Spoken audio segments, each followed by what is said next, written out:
哦，多謝。喺度啊，揾位坐啊。啊，好，多謝多謝。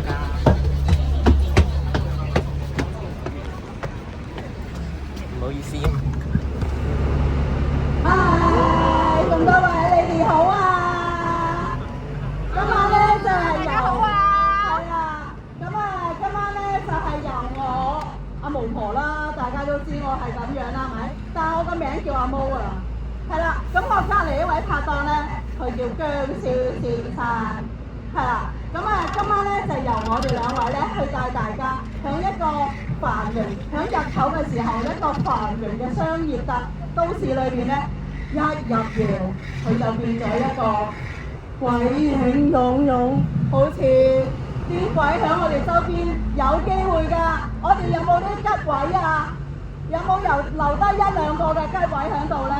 如果唔係朋友仔會坐埋你㗎。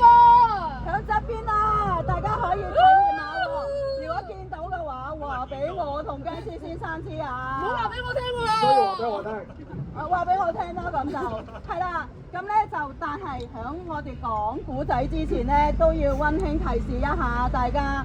一陣咧，可能啲相機啊、手機啊或者水樽咧，一定要帶好喎。因為咧，司機開車嘅時候，唔知點解佢會上落又鬆上咗去嘅時候，咁可能你個電話咧又唔知會唔會揸得穩喎。咁盡量咧就將嗰個。係啦，唔好意思啊，後邊嘅朋友仔有咩反應話俾我哋聽啊！因為你哋嗰度咧好遠好遠，我睇唔到啊！咁咧就大家盡量咧就唔好伸出窗外啦。你見到我同姜絲先生啦，阿姜絲先生隻手唔係咁樣噶嘛，係咁樣噶嘛，係咪？但係佢今日咧都冇辦法啦，因為安全理由啊，都要揸實少少個扶手。咁我哋都希望咧安全至上啦，咁就冇伸個頭出窗啦，同埋啲隨身好靈異啊！聽到啊！講嗰啲鬼有時嘢，去到某啲位，突然間冇晒聲㗎，即刻 check 下手機有冇信號喎。咁咧佢就會出現問題啦。好靈異啊！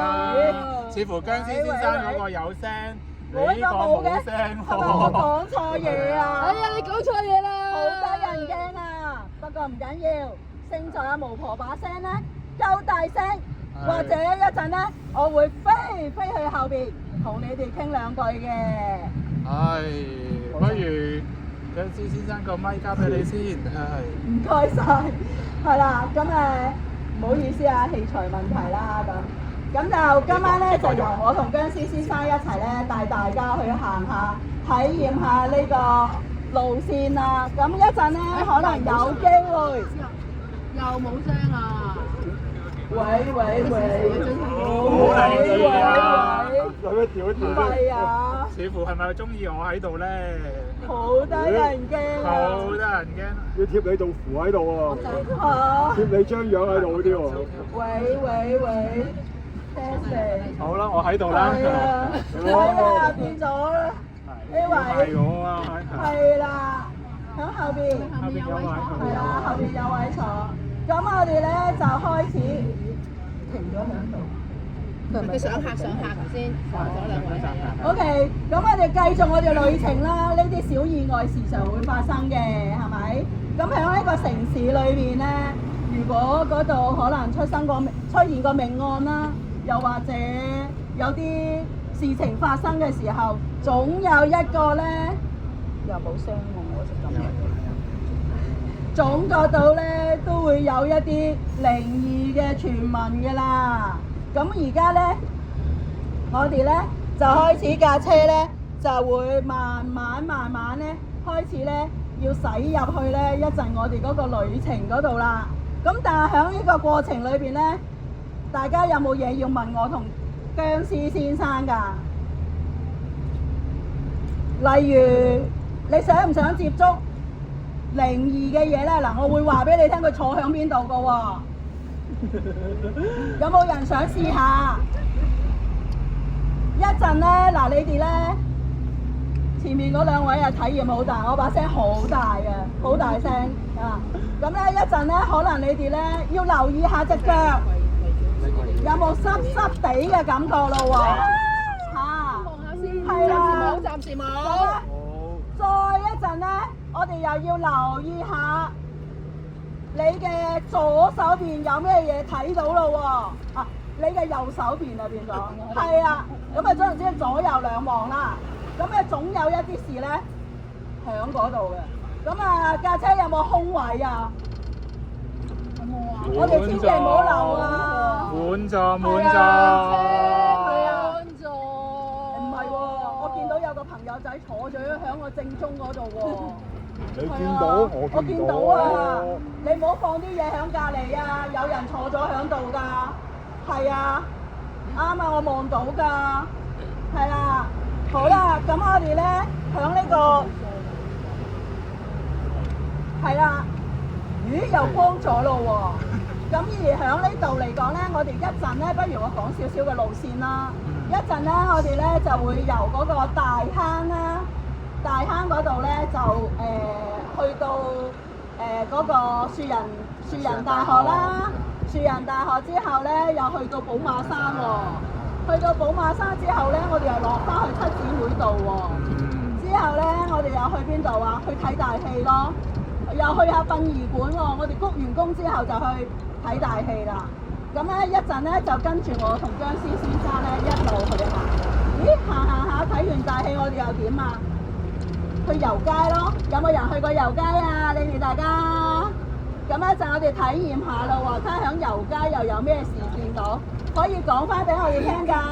因為我同僵屍先生望唔到嘢嘅，我望到嘅嘢咧可能係兩隻眼嘅啫。咁啊，但係你哋咁多對眼咧可以望下嘅，係啦，望到嘅話俾我聽啦，係啦。咁咧響我響呢度過程裏邊咧，嗱我右手邊係海邊啦。而前邊咧，以前好耐以前咧，大家有冇聽講過有條大坑渠㗎？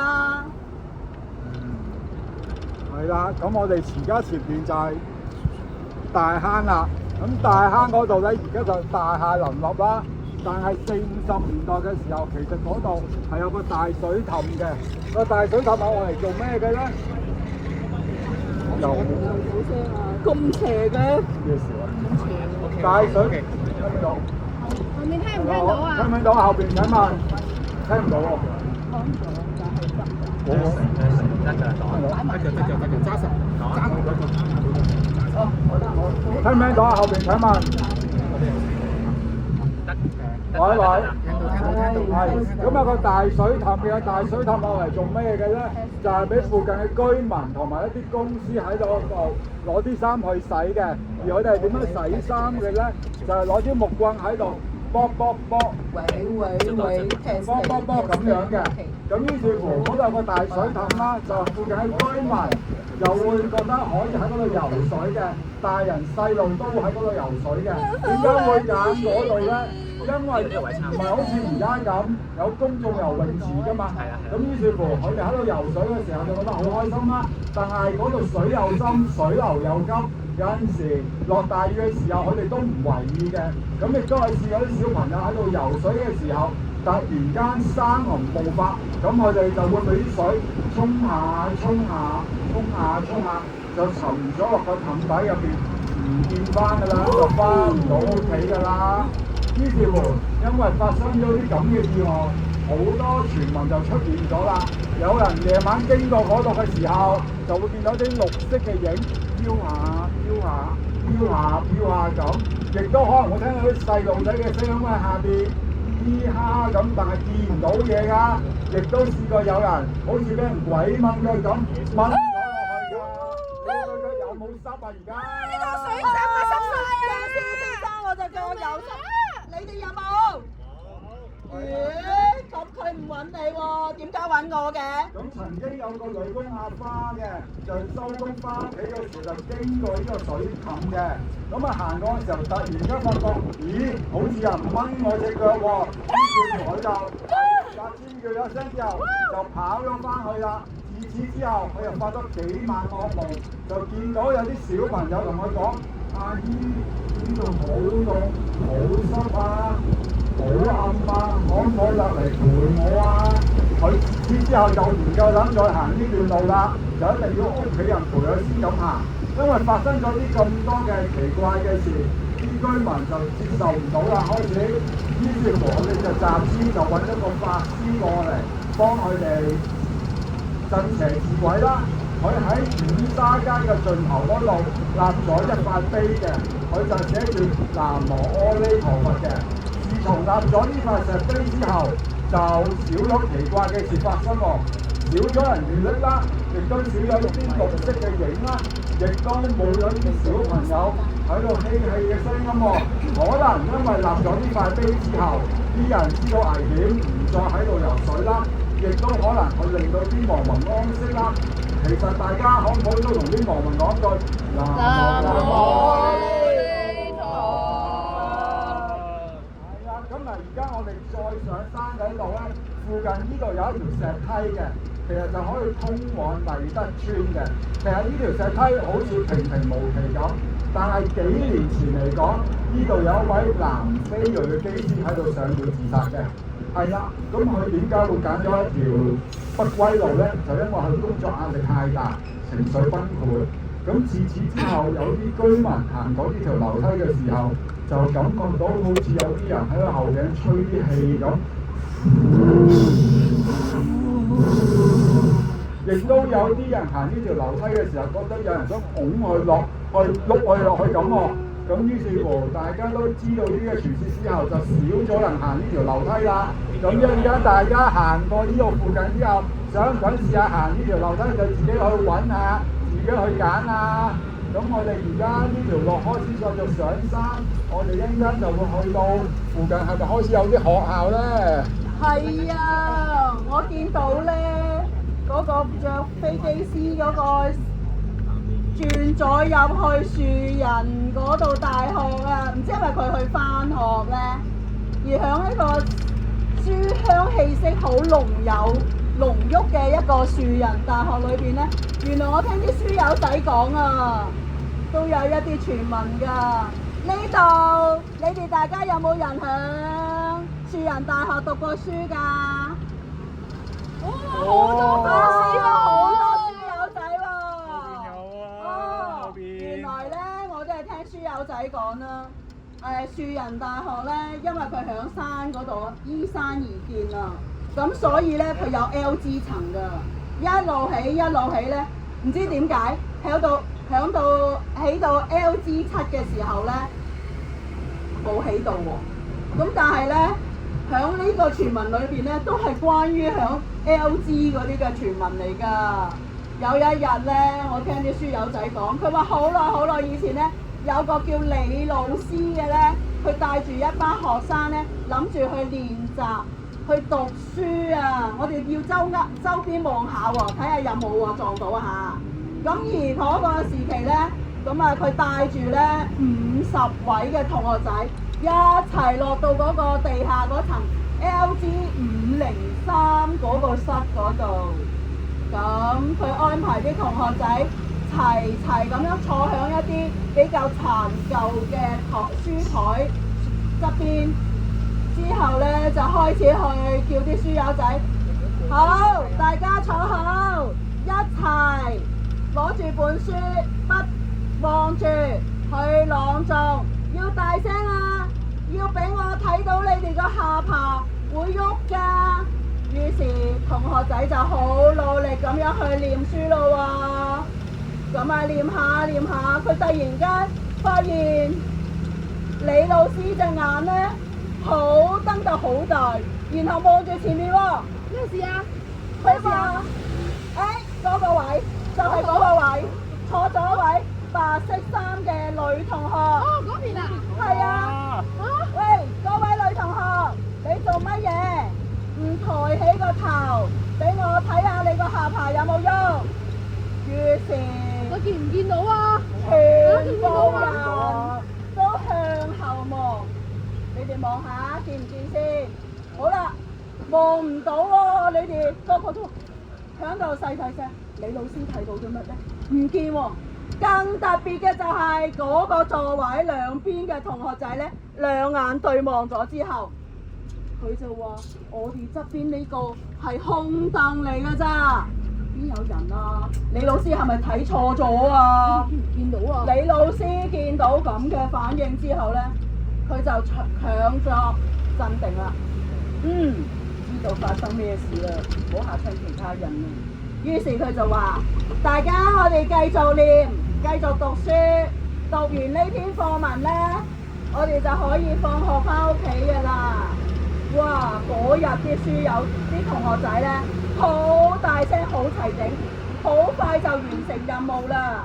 佢哋提早咗半個鐘放學，但係響後期嘅時候，李老師以後都唔再夠膽去503室嗰度呢去學習或者讀書啦。好啦，呢個古仔大家有冇聽過先？冇之後呢，原來我仲有一個喎，冇收埋。原來呢，仲有一個呢，響起我咪啱先提到咯，喺 LG7嘅時候，點解會冇起到呢？因為出現咗一啲意外啊！嗰個意外就係一個呢工人呢，佢夜晚發現放工嘅時候唔見到隻水靴啊！喺邊度啊？咁嗰對水靴呢，佢好緊要㗎嘛。於是佢半夜三更，夜媽媽就去揾咯喎。於是一個不小心碌咗落個坑度，死咗。於是佢就永遠停留響去揾水靴嗰個心願裏邊啦。咁係會令到點解我哋會知道呢？原來呢單事呢係發生有個同學仔講出嚟㗎。嗰個同學仔話佢嗰日呢好勤力啊，第日要考試啦。於是佢呢就要温書，咁就去咗 LG5嗰層處温到突然間望一望個錶，9點幾咯喎，個天外邊黑掹掹，我都要翻屋企啦。於是佢就行去架 lift 嗰度準備撳架 lift 門咯喎，點知響架 lift 門隔離有一道門，無啦啦咁打開咗啊！咁啊打開咗之後呢，有一個頭戴工作頭盔嘅，腳着住呢一條牛仔褲，一啲工人裝嘅工人企喺度。佢嘅特別之處係乜嘢啊？冇水靴。係啊，隻腳呢赤腳企喺度噶。咁於是呢，佢就會伸手同嗰個同學講：係啊，你有冇見到我對水靴啊？我對水靴喺邊度？哇！嗰個書友仔即刻嚇暈咗，俾第二日嘅校工伯伯咧拍翻醒。咁於是咧，佢唔再咧夠膽翻去嗰個圖書館温書啊！咁但係咧，呢度嘅書友仔咧，佢哋好多時都會出雙入對，可能去一啲地方比較靜嘅地方，例如寶馬山公園嘅後係啊，讀寶馬山嗰度去温書啦。咁喺40年前喺寶馬山公園就真係發生咗單好兇殘嘅命案嘅。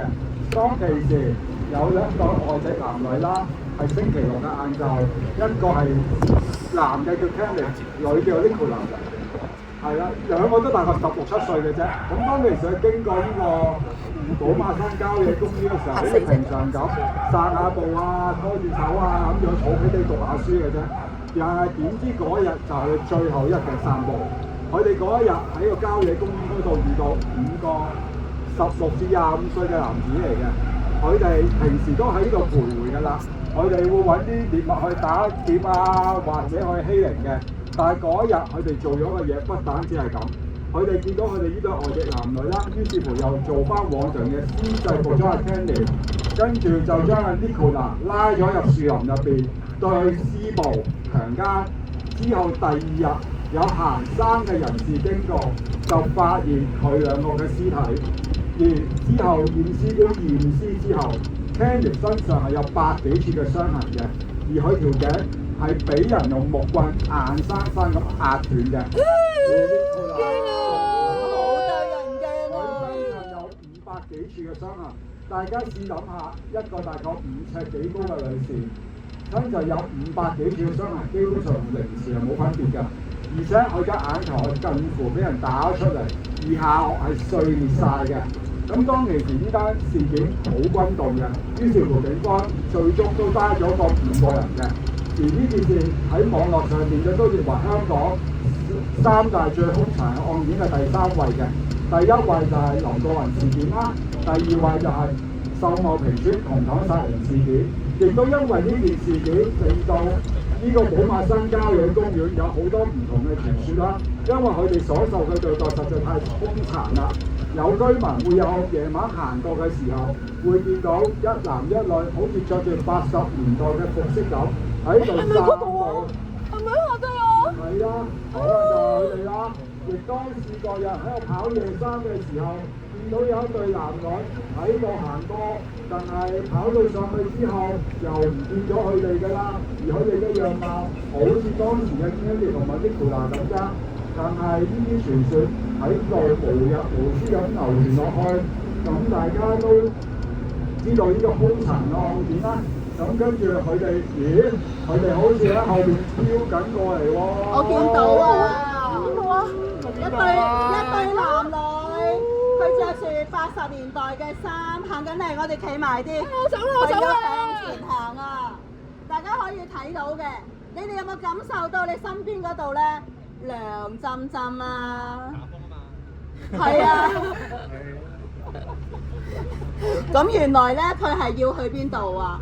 佢去揾七姊妹上嚟傾偈啊！你哋識唔識啊？識唔識七姊妹啊？嚇！大家識唔識七姊妹啊？識我。咁咧，原來七姊妹都同我好 friend 㗎。我成日都見到佢上嚟咧，響啲巴士站啊，響七姊妹道嗰度啊，落嗰個巴士站嗰度咧，會叫啲乘客咧同佢傾偈啊。係啊。咁啊，部車咧慢慢咧，我哋啊駛落呢個七姊妹道啦。而響呢個七姊妹道嗰度咧，以前咧就係一個好少嘅漁村嚟㗎，大家都知啊嗬。因為咧香港咧港島區係填海㗎嘛，啲地咧都係填海填翻嚟嘅。咁昔日呢個七姊妹道咧係一個小漁村咯，而響呢個小漁村裏邊咧。咁啱咧，有7位咧年輕貌美嘅少女，咁佢哋咧有一個志同道合嘅目標，佢哋就係唔想嫁，要梳起啊，係啦，於是咧就喺海邊嗰個竹林嗰度咧係結義金蘭啊，咁啊結義金蘭咧，佢哋就話生要一齊，死我哋都要一齊啊！咁啊，但係咧，佢哋結義金蘭梳起唔嫁咧，因為佢哋好開心啊，喺個漁村嗰度一齊玩啦，可能一齊落海捕魚啦。但係呢種嘅快樂咧，好景不常啊！點解啊？因為咧，阿三妹咧個爸爸咧，佢咧就將阿三妹咧就想嫁俾一個富二代啊！當時係嗰個比較村落貧瘠嘅前提下咧，佢哋都希望想將個女咧嫁咗出去，收一份豐厚嘅嫁妝。咁於是咧，阿三妹同阿三妹講嘅時候，阿三妹就好激動啦。佢話：我唔嫁，我一定唔嫁㗎啦，我誓死不嫁。於是佢啲父母見到佢反應咁激烈，佢怕佢做傻事啊，於是就將佢衰女咁5日韞你喺房啊！韞咗入房，一直韞到咧佢出嫁嘅前一日。阿三妹諗到方法啦，唔知佢爆格定爬槍啦，逃咗出嚟，約埋其他嗰6姊妹咧響海邊去相見。咁於是6個少女咧就響海邊咧去商量點樣去救阿三妹啦。但係阿大姐咧係比較機智嘅，而阿二姐咧就好機靈嘅，但係呢個三妹就好懦弱啦。咁於是咧又温柔喎，咁於是咧佢哋就一齊去商量點樣算啦。但係諗嚟諗去都幫唔到阿三妹諗到一個好嘅辦法。阿大姐咧突然間話：不如我哋一齊去死啦，都解決唔到嘅事情，好唔好啊？咁於是七姊妹咧都一致通過。咁佢哋咧就嗰時咧就拖住隻手，向住嗰個冰冷嘅海水咧，慢慢咁行落去啦。咁到咗夜晚嘅時候咧，到第二日啦，見到咧啲捕魚嗰啲漁夫咧出海捕魚嘅時候，唔知點解咧見到咧有一啲頭髮好似一啲織網咁樣浮咗上嚟，於是佢就好好奇啦，攞個船槳去撩起佢，哇！即刻有7具嘅浮屍浮咗上嚟，佢哋面容咧好白咁樣。咁而嗰啲漁夫咧嚇到佢咧即刻走咗。咁但係到咗第二日咧，唔知點解啊，喺海邊咧出現咗咧7塊咧形狀不同嘅一啲怪石。咁而嗰度嘅村民咧，佢哋又覺得，咦？呢啲係咪嗰7姊妹嘅一個化身咧？因為咧，佢哋咧一個友誼係好堅定啊，生要一齊，死亦都要一齊啊。於是每逢節日嘅時候，啲村民咧就去拜祭啦。而嗰個佢哋去投海嗰個海灣咧，都冇漁船夠膽出海啊！而嗰個海灣咧叫做7姊妹灣。咁但係呢個時期好多市境過遷，好多時咧政府就開始實施一啲叫做填海計劃啦。咁呢7塊嘅石咧就係永遠咧就響地底。咁而響側邊嘅泳棚裏邊咧，就設立喺海邊咧，就設立咗一啲泳棚喎。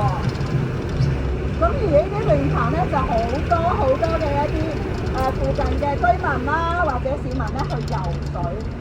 咁啊，點知咧有個好花 fit 嘅泳客咧，佢就周圍去撩啲女泳客啦。呢個男泳客去撩女仔啊，正式。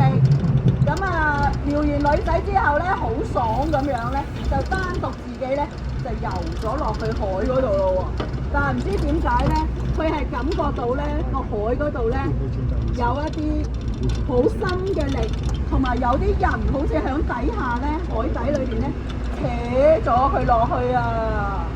響呢度嚟講咧，亦都係咧到第二日俾漁夫發現佢嘅時候咧，發現到佢隻腳咧纏繞住好多類似於頭髮嘅一啲海草啊，係啦，唔知係咪啲村民咧覺得呢個咧係一個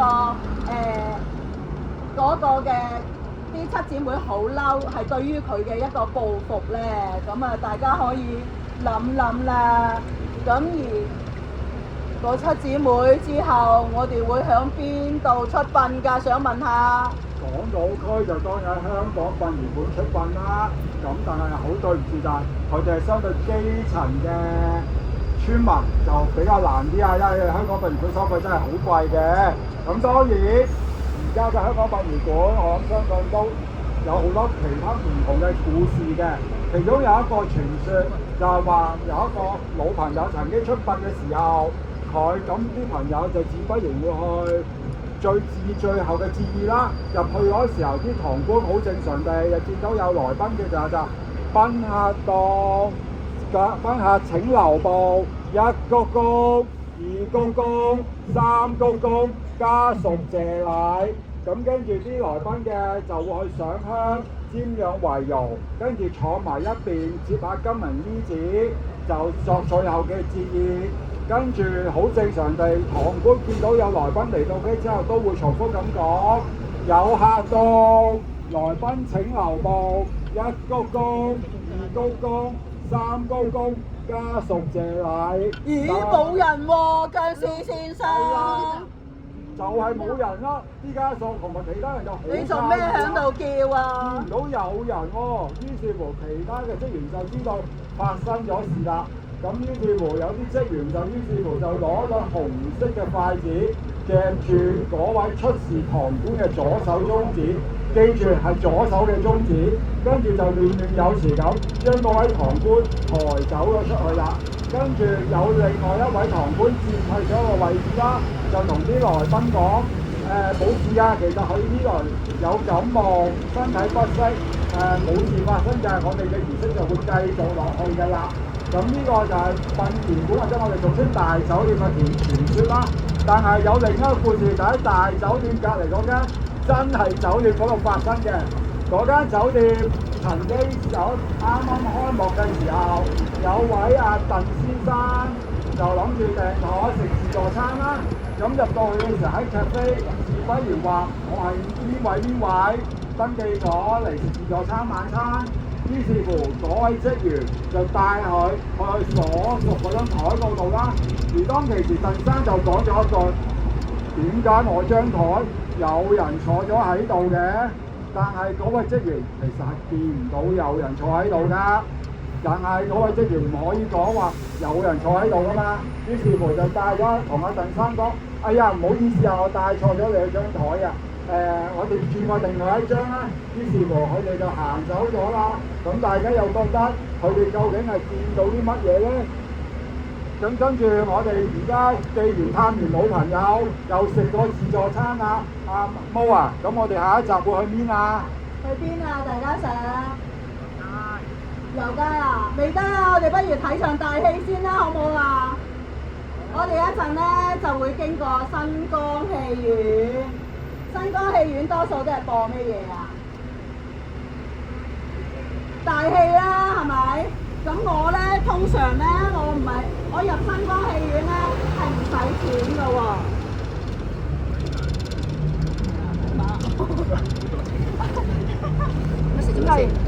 係啦。而點解咧？因為咧我有把掃把㗎嘛，我可以飛入去轉個圈出翻嚟，或者喺嗰啲角落嗰度咧坐一坐定一定先。呢把係我個掃把嚟㗎。係啦，我可以飛入去㗎。咁咧就飛到入去咧，我見到係好多咧一啲老人家啦，銀髮一族喺度坐喺度咧睇大戲啊！咁我又見到佢坐喺側邊嘅時候咧，點解啊？因為咧佢係嗰個地方係點啊？突然間咧，好似啱先嗱，最後邊嗰個側邊咧會有個人咧坐喺側邊嘅。我見到佢見唔到啊嘛，坐下喺度查督撐嘅時候，咦？我發現嗰個隔離嗰個咧冇到心跳，冇到反應喎。之後我又聽到嗶啵嗶啵咩聲啊？救護車嚟啦！咁就係車咗佢去醫院急救。而好多時咧，我亦都聽啲街坊講啊，因為咧新光戲院係一個靈界嘅地方嚟㗎。佢通常咧裏邊咧都會有人咧揾你落去，同佢一齊睇大戲㗎。咁呢個時期咧，我又突然間有一日喎，我又坐住把掃把飛入去。咦，好奇怪啊！嗰一日我飛入去嘅時候咧，係冇人㗎。你哋知唔知點解啊？唔係啊，原來咧嗰個時期咧啱啱冇大戲嘅，中場休息嘅時候冇人啊。咁咧個大老倌咧就響度去練唱曲啦。咁就查督撐咁樣去練啦。但係我發現咧，佢身後邊咧有一個男士啦，就手攞住一個簿響度寫緊嘢咁嘅喎。咁我哋叫佢老編啦。而喺觀眾席嘅高處咧，有位攝影師咧響度 set 緊個相機，準備影相喎。突然間，嗰個攝影師兩眼望住個老編講：老編，快啲走啊！點解啊？原來咧佢發現咧，響個老編身後邊嗰個垂落嚟嗰個布幕咧，好似有2個人喺度拉扯緊啊！唉，我啲朋友嚟啫嘛，我都見到啦，使乜驚啫？係咪？但係佢哋見唔到啊嘛，佢就好驚咁。個老編一擰轉頭，哇！佢話即刻話鬼啊！於是佢就碌咗落嚟。咁但係個老官就好似好定咁，你2條友發生咩事啊？做咩咁得人驚啊？咁啊，個攝影師就同佢講：嗰度咧喐緊啊！你見唔見啊？個老官一擰過去，冇喐喎，嗰個布幕係冇喐到嘅喎。個老官話：嘿，見怪不怪啦，你響呢度係咪先？我哋唔使驚。咁於是咧，我覺得無聊喎，咪衝翻出嚟咯。響嗰度咧，我哋衝到出嚟嘅時候咧，我又見到咧嗰個響後邊呢度，未過晒啦車佬。嗰個車佬咧係我哋嗰度啱啱過咗車嗰度咧，係直衝落嚟嗰個車佬咧。大家有冇睇到咧？佢咧以前我響嗰度咧騎住把掃把響度玩㗎，響高處嗰度一嘢衝落嚟，然後又轉翻上去再衝落嚟，好好玩啊，又好刺激喎。唔知點解咧，有一日突然間有架車咧響上邊衝咗落嚟，一嘢撞落咗個建築物嗰度，咁就出咗事啦。咁而響嗰單事件經常發生嗰度係邊度嚟啊？原來嗰度係皇都戲院嘅附近啊！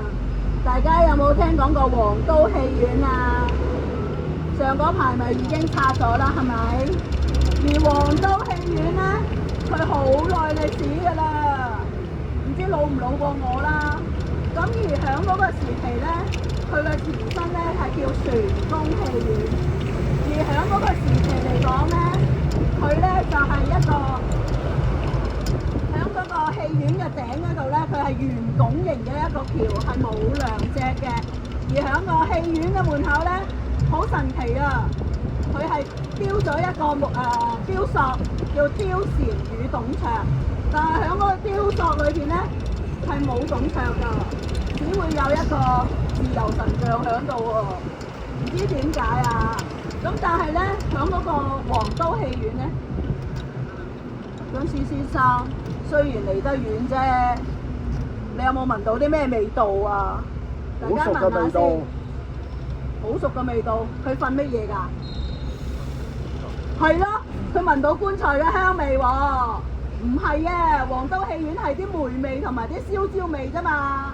以前啊，皇都戲院咧曾經發生過一次4級嘅大火啊！呢個4級嘅大火燒晒所有嘅嘢，重建咗之後呢，皇都戲院呢就開始出現咗一啲令人好深刻嘅味道啦。咁同埋呢，附近嘅居民呢話俾我聽喎，皇都戲院響未拆嘅前夕呢，好多時呢，一講話要清拆佢嘅時候呢，就會出現咗乜嘢啊？會好多嘅工業意外啊！咁亦都有街坊同我講，響上邊咧，佢會聽到一啲咩啊？鬼叫聲啊，同埋一啲喊嘅聲啊！你哋嚟陪下我啦，我都未睇完場大戲啊，一齊嚟睇啦！咁嗰啲聲音咧好得人驚，而令到啲街坊咧都聽到㗎，老一撇嗰啲街坊成日都話俾我聽啊，佢聽到啊。咁但係喺呢個戲院裏邊咧，我哋就講完啦，睇完大戲啦，係咪？起咗樓會唔會喺嗰度住啊？我梗係唔夠膽啦，容乜易半夜3更啲喊聲嘈醒我㗎，係咪？油街著未講多幾句，將會轉入去，將講多陣。我哋咧一陣咧，即將咧要進入一個咧，我哋好想睇嘅地方啊！殭屍先生，我見到條紅絲巾咧飛咗去嗰個巴士裏邊啊，好紅色嘅貨 van 嗰度啊，係啊，佢飄咗啊，佢好覺得你好靚，係啊，係啊，條紅絲巾飄下飄飄下，下飄下，有冇人想接啊？有冇人想接啊？我哋跟住架貨 van 去行。有威仔入邊嘅小巴司機都見到條紅絲巾喺入邊，佢已經唔係第一次見到㗎啦。喂，紅色絲巾嗰度飄咗入去，跟住佢又見到條紅絲巾個飄起，而喺小巴入邊嘅乘客亦都見到嗰條紅絲巾。魚花佢哋呢邊就開始好驚啦，有女乘客喺度尖叫，當有男乘客喺度講話又嚟啦，跟住小巴司機嗱，我扶住你，得，飄完啦，都會發生。到咗油街就冇嘢㗎啦，油街就係你哋而家左手邊，大家可以望下嘅，係啦。而咗嘅小巴亦都去到油街，甚至乎有乘客嗌。小巴司機有落，於是乎開咗門，小巴嗰位男乘客就落咗車，而嗰條紅絲巾就跟住嗰位男乘客慢慢咁飄咗落車，飄咗入個紅磚屋入邊嘅。咁跟住架小巴就慢慢向前行駛，好似我哋而家咁。而家有把聲音嘅打破咗，尋日就話喺40年代有一個歌女就喺油街呢度俾人殺咗。亦都埋咗喺油街呢個物料倉入邊。聽唔到啊，佢話。喂，聽到。佢油街物料倉入邊，而喺油街物料倉亦都係曾經係一個油街物料倉入邊。而家油街物料倉其實喺80、90年代，其實係香港殯儀館一個暫時擺放屍體嘅地方嚟嘅，又叫油街永別亭。於是乎，有啲屍體係遲啲會拎去和合石嗰度土葬嘅，係啦，咁樣亦都因為個原因陰氣做得多啦，於是乎嗰位歌女可能英魂不息，好多時喺凌晨嘅3、4點嘅時候，佢就會出嚟截車㗎啦。而截車嘅時候，有啲司機唔清楚嘅，就會停咗架小巴喺度等佢上車啦。咁樣但係停咗喺度嘅時候，其實係冇人上車㗎。只有條紅絲巾飄下咁上車，咁自此之後，知道呢個狀況嘅司機都話就唔會停低架車㗎啦，因為佢哋點啊驚嗰啲嘢會上咗車咯。咁大家而家望下我哋嘅右手邊呢個就係頭先嘅皇都戲院嚟啦，亦都係啊，大家試下索索，睇下有冇僵屍先生聞到嗰陣味道。仲有咧，佢可能保留翻呢佢話要保育喎，但係唔知佢係咪保育翻外邊嗰陣咯。咁第日你哋試下睇下喺度住入去，大家會唔會夠唔夠膽住入去啦嚇？係啊，咁嗱，雖然我哋而家好似駛嚟咗油街，駛嚟咗皇都戲院，好似已經冇乜嘢特別嘅傳說或者古靈精怪嘅靈異故事啦。其實我哋而家呢個方向就會駛去維多利亞公園，駛去維多利亞公園，駛去維多利亞公園。喂，好嘅。望個信號，係咪先？喂，望信號。冇啊，正常。喂。OK 啊。喂。聽唔聽到啊？後邊請問。好，睇去維多利亞公園，咁講到維多利亞公園都係另外一啲傳說嘅。我相信大家如果對靈異事件好有興趣嘅，都應該聽過嘅。咁就係話説80、90年代嗰時候，喺維多利亞公園嗰度發生件慘案，有傳言就個來源就話李大邦先生寫嘅一本小説嚟嘅。咁我又話喺嗰度曾經試過有一位少女，大概14歲度啦，喺籃球場附近識嗰個男仔，玩到好夜。咁當佢哋離開嘅公園嘅時候，嗰個男仔就色心起啦，就將嗰位女仔拉咗入男廁，都係嗰個套路啦，強姦咗。強姦完之後，開始識驚啦，就驚俾人指證，就殺咗佢滅口嘅。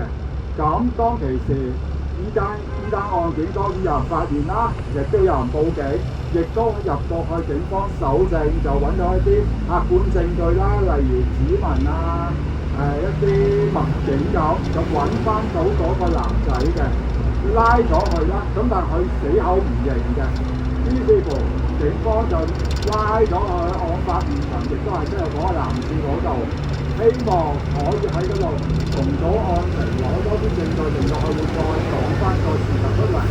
但係當其時嗰位被捕嘅男子當然唔會認啦，但係嗰一下突然間嗰塊玻璃嘅就好模糊咁反映咗佢當其時所做嘅暴行，成件事好似電影重播咁播翻晒出嚟。於是乎嗰位被捕嘅男子就好驚啦，就如盤托出所有嘅嘢，而警方當其時亦都係見到呢個情況嘅。於是乎呢個男廁就成為咗一個鬼故嘅傳說嘅地方，好多時無端端入到去嗰塊鏡就會裂咗㗎啦。但係亦都有一個傳說，就係因為呢塊鏡成日裂，於是乎政府或者有關部門就將嗰塊鏡轉咗做不鏽鋼鏡嘅。咁但係據聞呢輪佢又轉翻去做咗玻璃鏡嘅，咁唔知係咩原因啦。亦都有好多靈探或者對呢件事想再發掘多啲嘅人，都去過維多利亞公園想揾呢個男廁嘅，但係其實而家個男廁嘅實質位置啊，或者係點樣，其實已經冇人知㗎啦。亦都有人傳過呢單嘢係另外一件事，話84年一位14歲少女阿欣嘅，亦都係類似嘅情況啦。有個男子拖入去強姦啦，跟住又話7年後嗰位男子再喺同一個地方犯案，之後被判咗終身監禁嘅。咁而家我哋嘅巴士就開始駛翻去會展站㗎啦。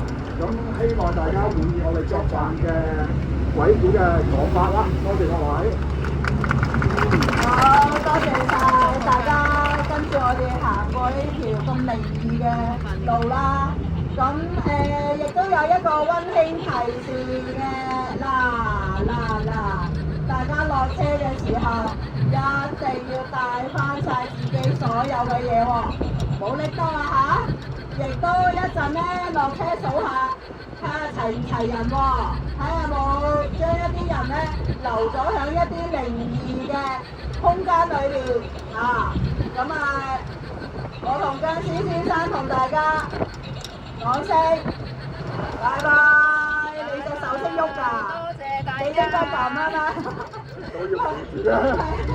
係啦，安全係數。好，多謝啊。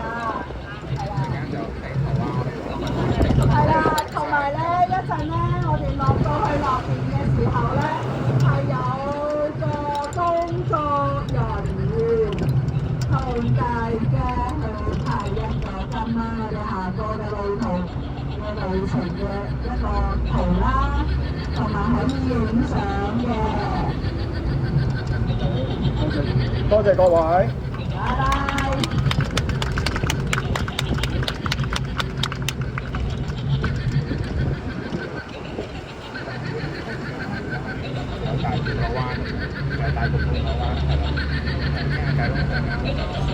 係啦，我想喺度咧同大家傾下偈喎。你哋覺得今次嘅旅程，你哋有冇睇到嘢先？問翻啱先個問題啊！咦，前面嗰個男士做咩啊？係耷低頭嘅。係咪白衣女同學啊？耷低頭嘅？係啦，咁你哋有冇嘢要問我哋咧？有冇啊？冇係咪？係啊，咁啊一陣咧，我哋有工作人員咧喺落邊同大家去派嗰個係啦錢。咁喺呢度咧，就係嗰個嘅泳池嗰個地方嚟㗎啦。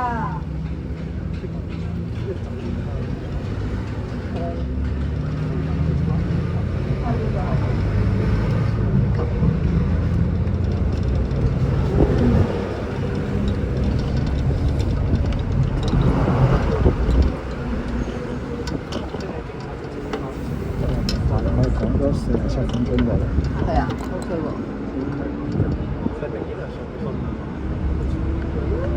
架車冇我哋想象中咁坐。你可以分享下啦，講下感受啊，講下多謝大家第一次做嗰啲咩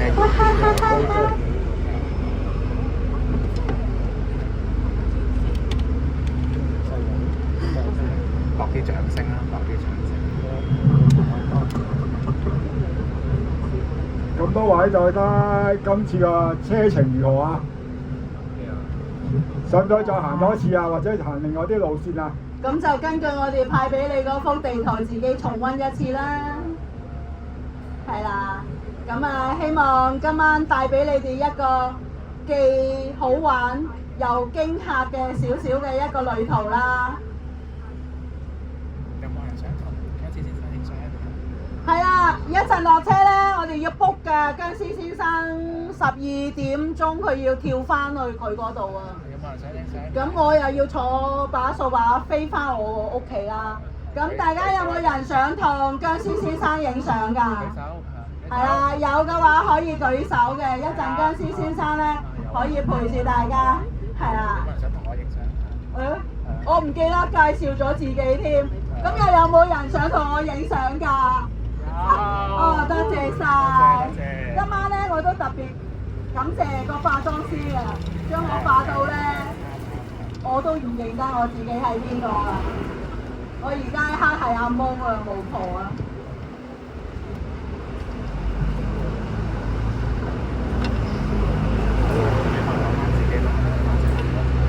係啦，喺呢度咧亦都係鳴謝大家今次咁支持我哋啦。咁我同僵屍先生咧少少背景啦。